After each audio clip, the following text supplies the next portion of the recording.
what is one landscape or natural feature in Egypt that rivals the monuments, but maybe doesn't make it into most guidebooks? I think diving in the Red Sea in Egypt is really underrated. And of course, diving is a more niche activity. Not everyone is certified to be a scuba diver, nor necessarily wants to be. Most of the dive sites are open to snorkelers as well. But because Egypt is so known for its history, you kind of forget or don't even look into the natural side of the country.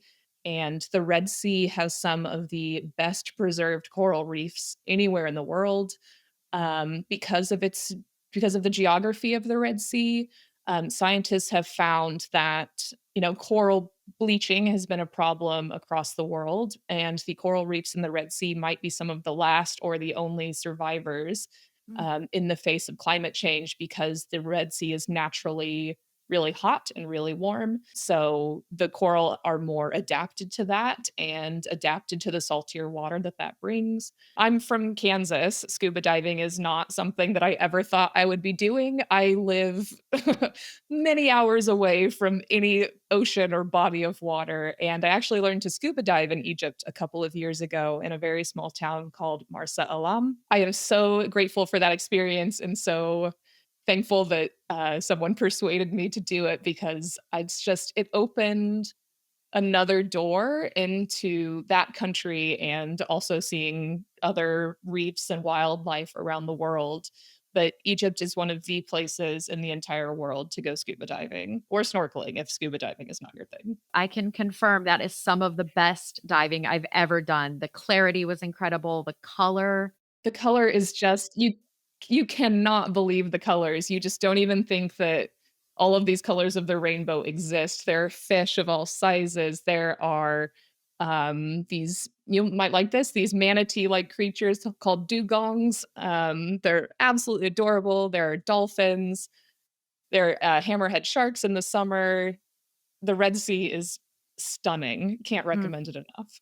And when you pop your head out, say if you're scuba diving, you can literally see camels and people walking on camels up the beach. And it's such a unique way of being in the water and seeing under and then seeing above. I've scubaed in a lot of places and never seen camels from the shore. Pretty cool. For visitors looking to connect with contemporary Egyptian culture rather than just the ancient part, which modern experience or neighborhood would you recommend? I would spend a lot of time in Cairo. Cairo is the largest city in all of Africa and all of the Middle East. It has more than 20 million people. Life comes at you hard in Cairo. You can't escape it. But one of the best neighborhoods for it is called Zamalek. The neighborhood is on an island in the Nile.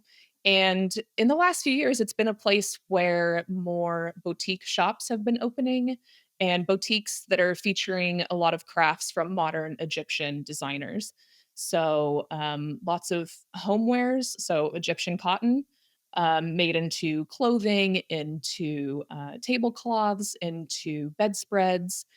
Um, there's so many cool boutiques popping up in this neighborhood. It's impossible to leave Egypt without buying a souvenir of some description. As I'm sure you remember, you walk to the ancient monuments, and I remember my guide, one of the first times I visited, called it the Valley of the Vendors. And Yes. you walk through and, a lot of it's just like trinkets and stuff that they're selling, which fine, everyone needs a trinket souvenir. Um, so you see that kind of stuff, but there's also this like modern side of this really beautifully crafted clothing and accessories and things for your home. Rugs, especially, is another big Mm. one. Glassware, jewelry. There is so many amazing creative designers in Cairo right now, and there more people are starting to see the beautiful work that they're doing. And it's really worth spending, even if you're not a shopper, even if you don't consider yourself that, or you're like, oh, my home is already full of stuff. You will find something that you have to take home. Maybe it's just a little rug, maybe it's a bigger one, maybe it's some new pillowcases, but a lot of the stuff that they are creating is really beautiful. I love that you're talking about souvenirs because I am wearing my one and only Egyptian souvenir that I bought. I was very overwhelmed when I was there between the heat and the vendors. I just didn't get around to buying things, and a little guy, literally like an 8-year-old on a little wooden boat came up to us when we were on our way to Philae Temple, and he had necklaces to sell. And so I got this one. I love it. It is my special Egypt necklace, and that's why I'm wearing it today. So, what's an authentic handmade souvenir people should seek out if you want your if you're getting one thing, what is your one Egyptian made thing? And how can people distinguish what is genuine and what is possibly not made locally? Yeah, it's really hard. And like unless you're an expert in gold and jewels and all of this, like I also would not be able to tell what's authentic or not. That's another instance where potentially hiring a guide could be helpful, to help you have those conversations and lead you in the right places to the right shops, the ones that are higher quality. Um, in Zamalek, the neighborhood that I mentioned before, there is a shop called Madu, and they stock a lot of Egyptian linens. And I really like the premise of how they source. So they work with companies that employ Egyptian women and to like do the embroidery to actually craft the goods.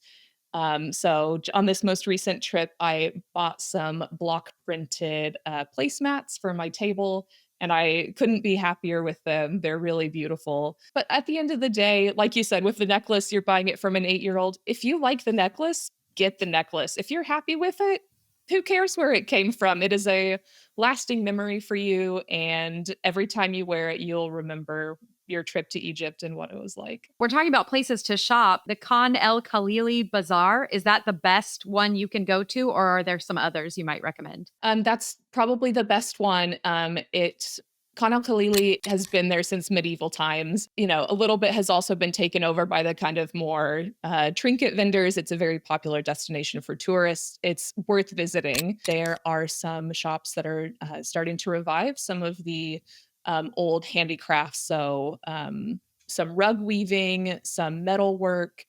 Near Khan al Khalili, there's a shop called Gamaleya, and this is a place where they are training artisans in these more historic crafts so that they do not die Mm, out. And so you can go into this shop and watch the people at work actually making the crafts. And if you want to, you can buy it straight from them, which is, you know, the best nice. situation. Instead of going through a middleman, you are buying it directly from the person who produced it, potentially right there in front of you. So it's a really cool experience, even if you're not buying anything or not interested, to go in and see what they're making, how they're making it. A lot of them are still really are using very old school methods. Um, they also have a small guest house at Gamaleya, and so they, as I was going in and out each day, they're always like, "Oh, come over, come help us." And so they set me up on one of the looms to weave the rug, and I was like, I don't think I can do this. And also, you might not want to sell it Mm, after the terrible work that I'm doing here. right. But it's one of those ones, you know, the big wooden Mm. loom. You're doing a lot with both your feet and your hands. Like it's like actual physical labor to make these things. It's very cool to see these traditions that they're still holding on to. Some places that are still working really hard to preserve those. Mm. It makes you appreciate what you have, what you're bringing home when you see how hard it is to make. And maybe even see the person who is making it. You don't forget that person. You don't forget that face and that connection. Last question. What is an Egyptian dish that either impresses or surprises visitors? I think what's most surprising about Egyptian food is that you can go to a Middle Eastern or Mediterranean restaurant in the US and you find a lot of similar things, falafel, shawarma, that type of thing. But Egypt is so unique in the Middle East, in the wider region, because it has that deep history. It just has different takes on dishes that you won't find anywhere else in the region. The dishes that you find in Egypt, they have that deep history. traces of that have been found in the tombs of the pharaohs. The Egyptians have been eating this for, since time began, basically. But maybe one of the most, you don't see this dish very often. It's called molokhia. It's made out of a dark green plant called jute mallow. It's a little bit slimy like okra, served in kind of soup dish, and you can pour it over rice and meat or have it on its own. It's usually seasoned with garlic and spices and olive oil. Modern Egyptians are still eating the same things that the pharaonic Egyptians did, which is just incredible. Like, these threads of history find their way into Egypt in every avenue, from the culture to the food. It's everywhere. And the Egyptians are very proud of this, as they rightly should be. And so many of them can, know the history and know the stories behind these dishes. So it's very, very cool to see. And everything is worth trying, even if it's surprising or doesn't end up being your favorite. So technically, you could be cruising along the Nile like a pharaoh would have done, past something a pharaoh would have built, eating something a pharaoh would have eaten.